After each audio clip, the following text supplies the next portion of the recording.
This leader is provided to facilitate adjustment of focus. Please be aware there are spoilers contained in this video presentation.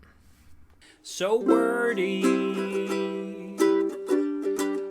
Why is Neo dressed like clergy? It's such a big brawl. Like a Xerox cabal. I thought that the clergy was going to be it, but being able to pull cabal into a song. Class A rhyme, nicely done. Matrix Reloaded was released in 2003, nominated for a Razzie Worst Director. And then Matrix Revolutions was also 2003, and it was nominated for a Razzie for Worst Director as well. It was like the first one is really good. Second one I can tolerate. Third one, that one was hard to get through. My best friend, like we watched the second one, and I'm just like, oh my God, that was awful.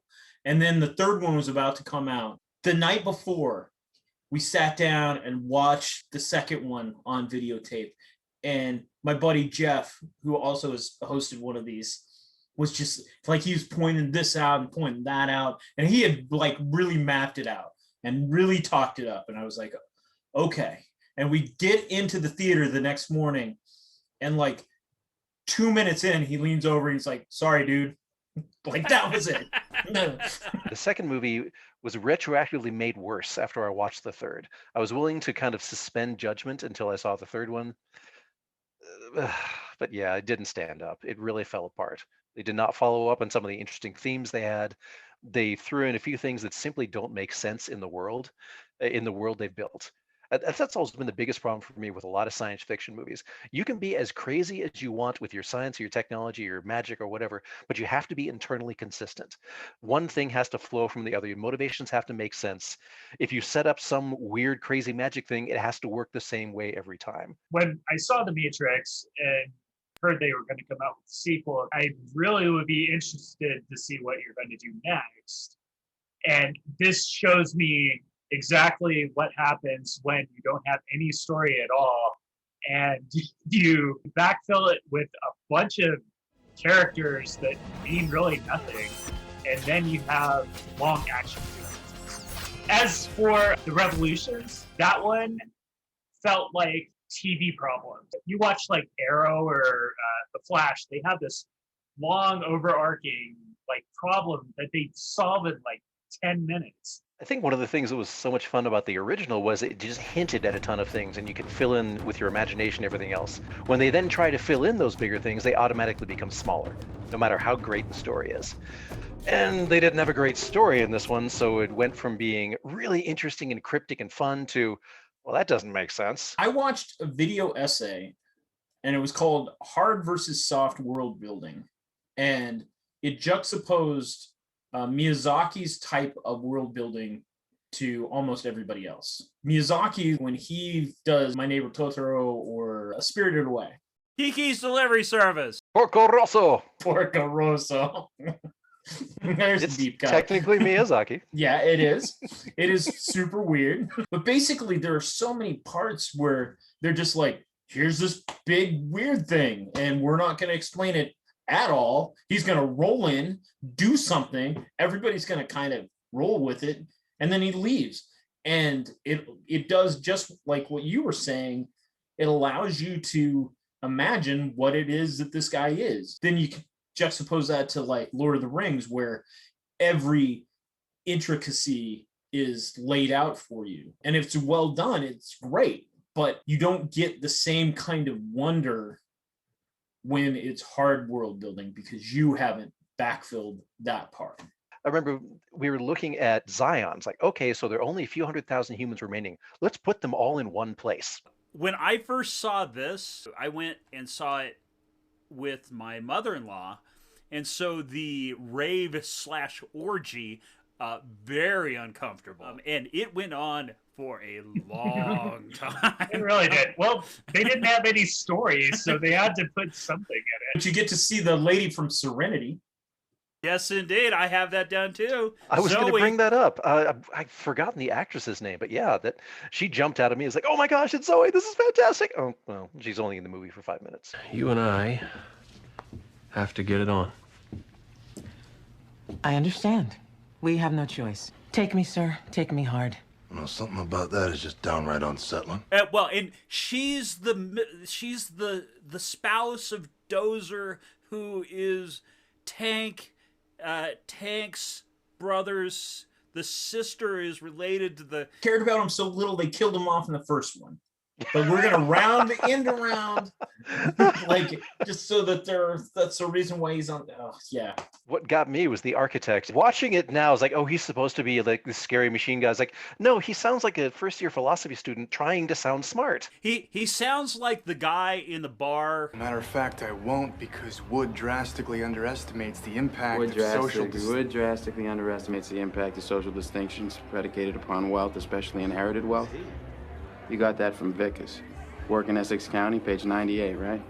If he was a philosophy student. I don't like these apples, Will. What are we gonna do? Jackie, Yeah? it's hunting season. When Carrie Ann Moss flips that motorcycle into the office where they keep the open barrels of gasoline, is that really, was that the best way to get into that building? It was the coolest way to get into that Yeah, building. it was Done. cool. Right Well, there. and that's another one of those things where, like, that was cool. And the highway fight did not age as well as some of the other things, but where he's fighting the multiple Smiths. Like, I know they were going for the Crazy 88 fight from Kill Bill. You know, the score doesn't help. It should have been awesome. In the first one, it seemed like every time somebody hit somebody, it felt like somebody was actually hitting someone. And that one, it just was like it's cool, yeah, but... Well, there were a few times where, like, they throw a person, and, like, if you watch them, there's one in particular where I saw a Smith flying through a building, and then it just disappeared.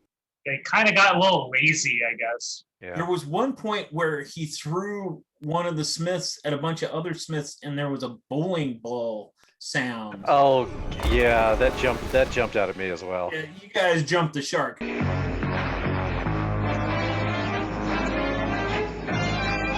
It's early 2000s CGI, and it hasn't aged that well. I mean, it doesn't look too bad, but the stakes are not there anymore. In the first movie, the agents are these deeply frightening characters. They tell them early on, if you see an agent, run, period. And Neo finally decides to turn and fight and nearly dies. So, but in the second one, everybody fights agents, and there's thousands of agents, and they're really just not scary anymore. Well, and then they had to bring the little ghost people, the twins? Because you gotta have weird twins. Yeah, when in doubt, weird twins is the way to go. I would have been willing to forgive the twins. It was just, there were so many other things that didn't help either. I mean, the twins, I felt like they had kind of a mythology to them that could have worked in another movie. Well, if they had built it out. The cape jacket dress is the Hudson Hawk hat of the Matrix. In Hudson Hawk, he's got that fedora that's so stupid and nobody could make it look cool, but he pulls it off. And the cape dress, like, it doesn't seem like you should be able to wear something like that and make it look cool, but like, it looks pretty cool until it's on there for too long. They recently said that, like, the Matrix is all about, like, transgender identity. I've heard them say that. I don't think I buy that, actually. If they'd gone a different direction with it, where the reflection in the Matrix is very different than the person in the real world, that would have been a lot more effective, I think. And actually, it would hit the point you're talking about, and it could be really interesting.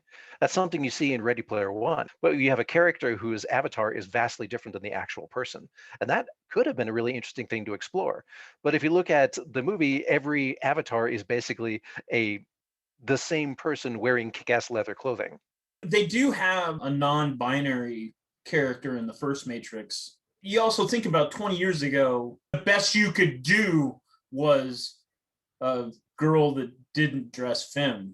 Like that was pretty cutting edge for that particular moment in time. The girl with the crew cut is like, oh my gosh, scandalous. You could almost see her wrists. Goodness gracious. We were stupid in the 90s. So no ukuleles in either one of these, and I'm kind of okay with that.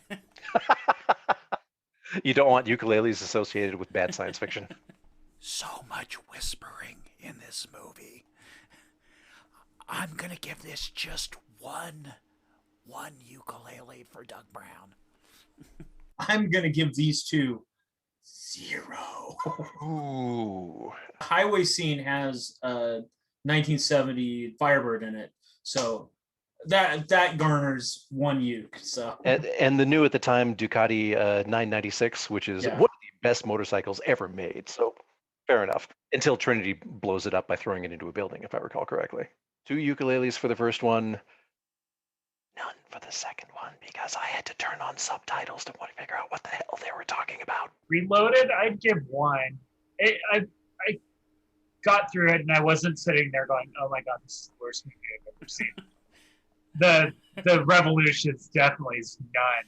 I would give it negative numbers if I could. Just, I mean, it didn't make any sense.